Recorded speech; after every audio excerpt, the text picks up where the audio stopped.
الحمد للہ رب العالمین والصلاة والسلام علی رسولہ الکریم اما بعد فاعوذ باللہ من الشیطان الرجیم بسم اللہ الرحمن الرحیم فخلف من بعدهم خلف ورثوا الکتاب یأخذون عرض هذا الادنى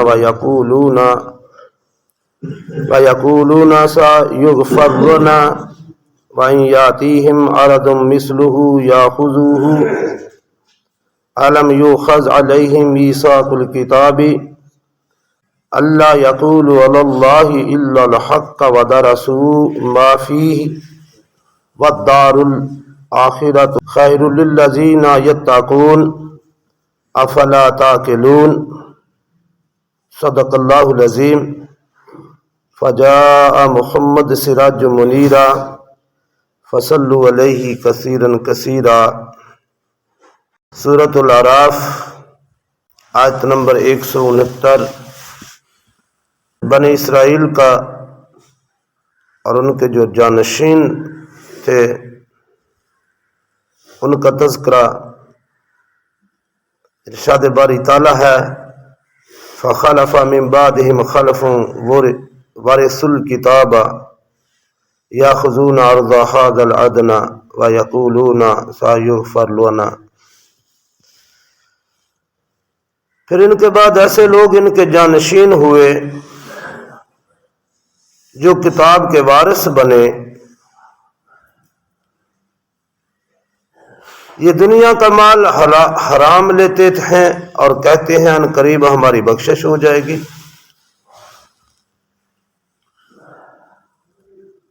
وَإِنْ يَأْتِيهِمْ عَرَضٌ مِثْلُهُ يَأْخُذُوهُ، اور اگر ان کے پاس پھر ایسا ہی مال یعنی دین فروشی کے بدلے آنے لگے تو اس کو لے لیتے ہیں۔ أَلَمْ يُؤْخَذْ عَلَيْهِمْ مِيثَاقُ الْكِتَابِ أَلَّا يَقُولُوا عَلَى اللَّهِ إِلَّا الْحَقَّ، کیا اس کتاب میں ان سے یہ عہد نہیں لیا گیا تھا کہ اللہ کے بارے میں سوائے سچ کے کچھ نہیں کہیں گے؟ وَدَرَسُوا مَا فِيهِ، اور اس میں جو تھا انہوں نے پڑھ بھی لیا۔ وَالدَّارُ الْآخِرَةُ خَيْرٌ لِلَّذِينَ يَتَّقُونَ، اور آخرت کا گھر تقوی والوں کے لیے بہترین ہے۔ افلا تعقلون، تو کیا تم سمجھتے نہیں؟ یہ اس آیت مبارکہ کا ترجمہ ہے۔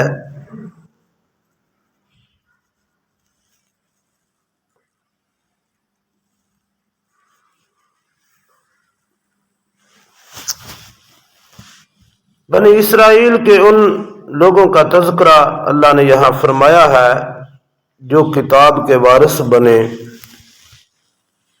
جو اس قوم کے بھی وارث بنے۔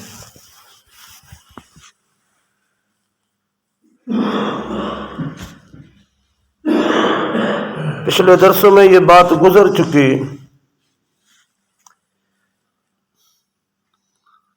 کہ بنی اسرائیل کہ جو نبی ہوتے تھے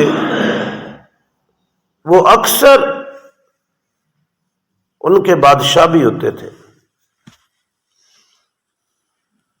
یعنی اللہ رب العالمین نے حکمرانی اور نبوت دونوں اس قوم میں جمع فرمائی تھی۔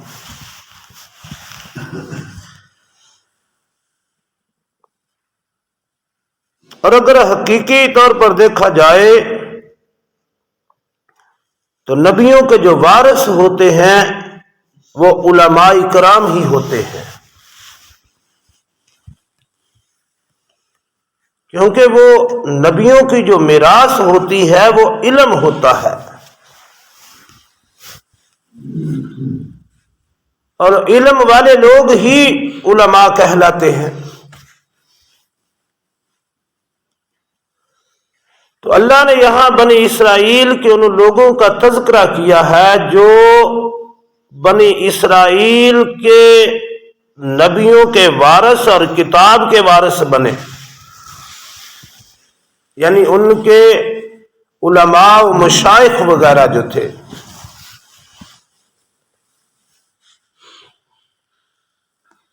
انہوں نے کیا کیا تھا کہ وہ دنیا کا مال لینے کے لیے کتاب کی غلط تشریح کر دیتے،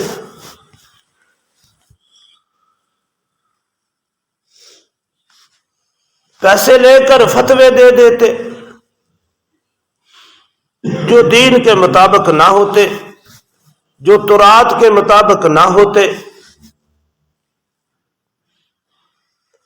اور جب انہیں کوئی دوسرا بندہ کہتا، کوئی دوسرا عالم کہتا جو اللہ سے خوف رکھنے والا تھا، جو اللہ سے ڈرنے والا تھا، تو وہ کہتے کہ ہم تو اللہ کے بڑے لاڈلے ہیں، سارے جہاں میں اللہ نے ہمیں فضیلت دی ہے، ہمارے نبی ہماری سفارش کریں گے اور ہم بخش دیے جائیں گے۔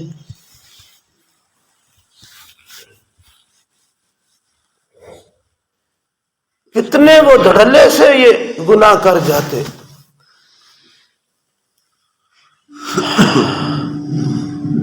اللہ رب العالمین نے ان سے یہ عہد لیا تھا کہ میری آیات کو تھوڑی قیمت کے بدلے، یعنی یہ دنیا کی قیمت کے بدلے فروخت نہ کرنا، لیکن انہوں نے ایسا کر دیا۔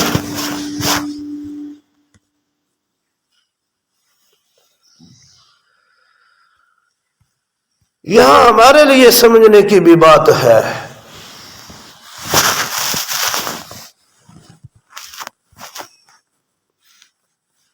یہ تقریباً 1 صدی پون صدی ہوئی ہے۔ پہلے تو یہ ہم میں بھی نہیں تھا،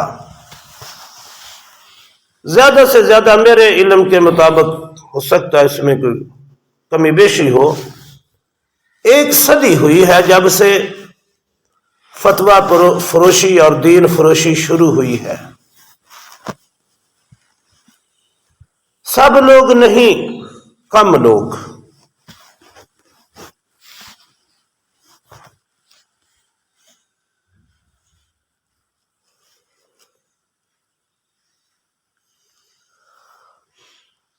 تو اللہ رب العالمین نے اس آیت میں ہمیں بھی سمجھایا ہے کہ دیکھو بنی اسرائیل کے علماء نے، ان کے وارثوں نے، ان کے دین کے وارثوں نے، تورات کے کتاب جو تھی اس کے وارثوں نے یہ کام کیا تھا۔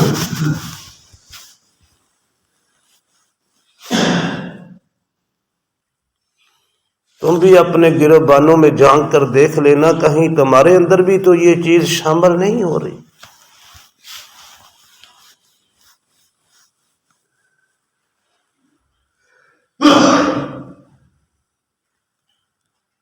میرے بھائی، جہاں مال کا لالچ آ جائے وہاں تو بات ہی گئی۔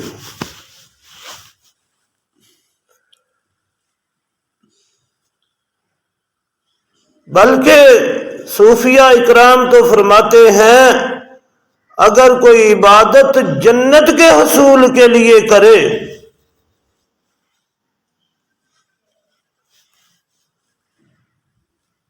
تو یہ بھی ٹھیک نہیں۔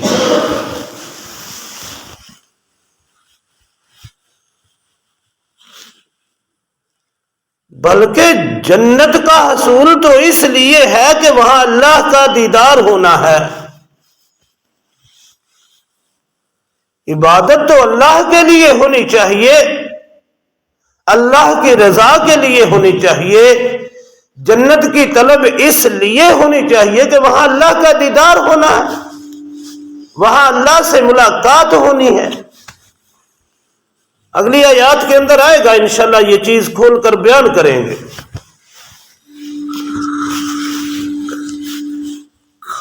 تو میرے بھائی، دین کے معاملے میں دنیا کا لالچ، خواہ وہ اپنی عبادت کے معاملے میں ہو یا دین پہنچانے کے معاملے میں ہو،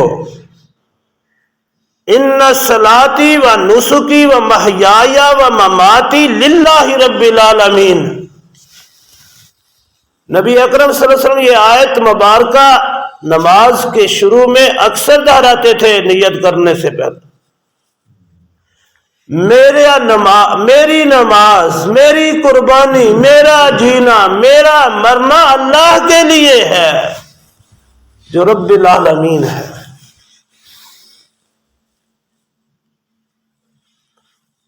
بات یہ ہے تو سخت،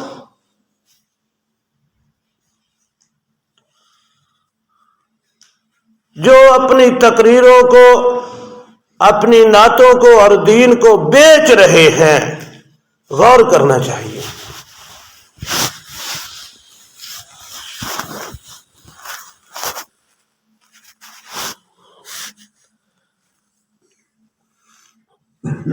تو اللہ نے ان سے یہ عہد لیا تھا ان کی اپنی کتاب میں،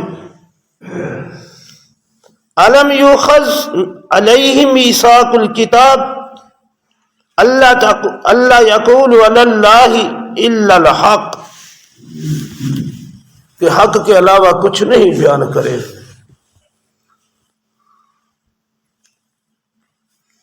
یہ جو دین میں کسی کے ڈر اور خوف یا دنیا کے لالچ کی وجہ سے ہم غلط بیانی کر دیتے ہیں، یہ بہت بڑا جرم ہے۔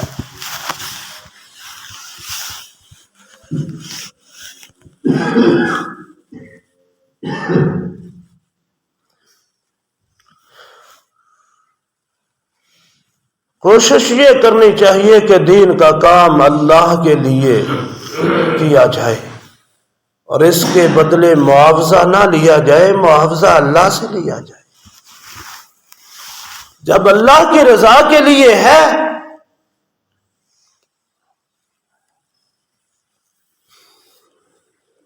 ایک واقعہ یاد آ گیا ہے، نام میرے ذہن میں نہیں، بہت بڑے کوئی بزرگ تھے،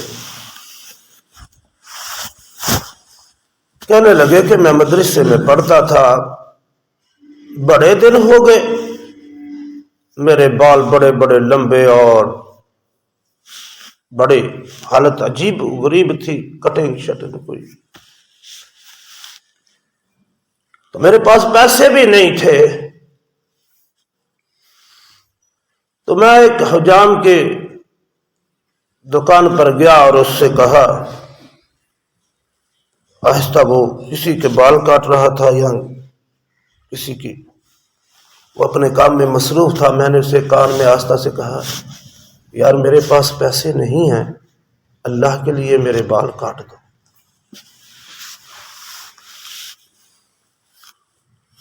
یہ مونچھیں وغیرہ میری تراش دو ذرا۔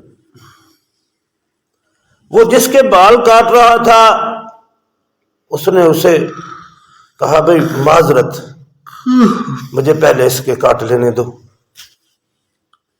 میں نے اسے کہا، نہیں، اسے بیٹھا رہنے دو کرسی کے اوپر، اس کے پہلے کاٹ لو۔ اس نے کہا، نہیں، پہلے میں تمہارے کاٹوں۔ میں نے اس سے بال کٹوا لیے۔ جب میں کہیں پڑھ لکھ کے کہیں میری تنخواہ وغیرہ لگی، میں تو ایک دن میں اس کی دکان پر گیا، اب وہ بوڑھا ذرا ہو چکا تھا، میں نے اسے پیسے نکال کر دیے اور میں نے کہا، یہ لے لو۔ اس نے کہا، یہ کس چیز کے ہیں؟ تو میں نے کہا، میں نے ایک دفعہ آپ سے بال کٹوائے تھے اور میرے پاس پیسے نہیں تھے، آپ مجھے پہچانتے نہیں۔ اس نے کہا، میں پہچانتا ہوں، تم فلاں عالم ہو نا؟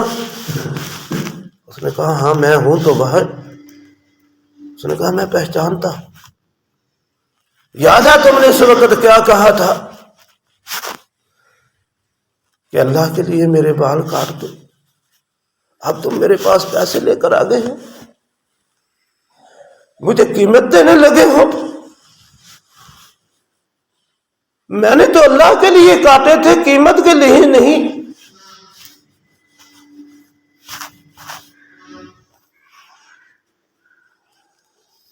اب میں اس کے لیے 1 روپیہ بھی نہیں لوں گا، میں تو اپنی مزدوری اپنے رب سے لے لوں گا، میں نے اس سے سودا کیا ہے۔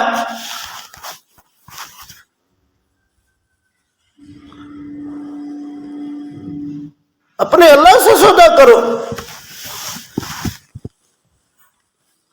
اپنے اللہ سے معاملہ کرو دین کا، وہ 1 حجام بہتر ہے ہم سے۔ جس نے اللہ کے لیے سودا کیا، ہم مسجد و منبر میں بیٹھ کر دین فروشی کرتے ہیں،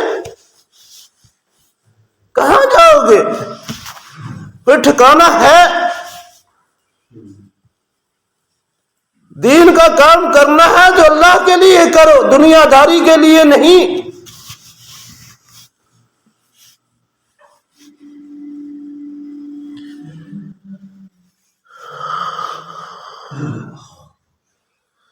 اللہ ہمیں معاف فرمائے۔ باتیں ذرا سخت ہیں، نہ جانے یہ میری آواز کہاں تک جائے گی۔ ہو سکتا ہے کچھ لوگوں کے دل بھی دکھیں، لیکن میں بھی مجبور ہوں۔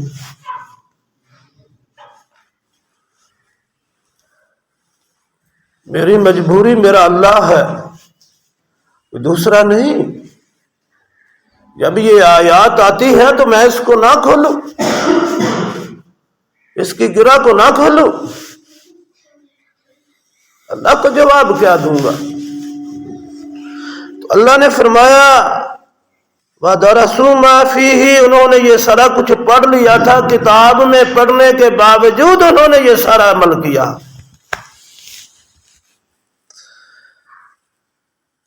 وَالدَّارُ الْآخِرَةُ خَيْرٌ لِلَّذِينَ يَتَّقُونَ، اور متقیوں کے لیے آخرت کا گھر ہی بہتر ہے۔ دنیا داری کیا ہے؟ یہ تو چند لمحے کی زندگی ہے، وہ تو اصل میں آخرت کا گھر ہے، اور بہترین گھر وہی ہے۔ میرے دل میں یہ بار بار خیال آتا ہے، نہ جانے کب کیوں آتا ہے۔ میں نے تھوڑا سا اپنے مکان کا کام شروع کیا، تو میں بار بار یہ سوچتا رہتا ہوں کہ یہ دنیا میں گھر بنانا بھی کتنا مشکل ہے، اور ہم کتنی تگ و دو کرتے ہیں، کتنی محنت کرتے ہیں۔ دنیا کا گھر بنانے کے لیے 2-4 مرلے کا گھر ہوتا ہے، وہ بڑا مشکل سے بنتا ہے، اور پتہ نہیں 2-4 دن اس میں رہنا بھی ہے یا نہیں رہنا۔ وہ جو آخرت کا گھر ہے جہاں ہمیشہ رہنا ہے، اس کی کوئی فکر نہیں،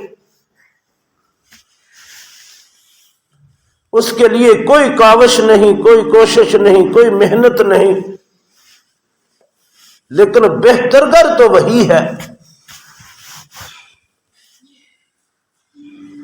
ہم آخرت کے لیے تو اتنی فکر بھی نہیں کرتے جتنی ہم اپنی دنیا کے لیے کرتے ہیں، حالانکہ دنیا تو بڑی مختصر سی ہے۔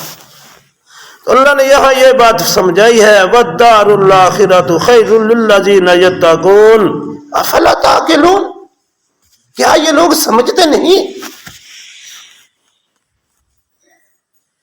کیسے اللہ رب العالمین افلا تعقلون، اللہ سمجھ عطا فرمائے۔ وما علینا الا البلاغ المبین۔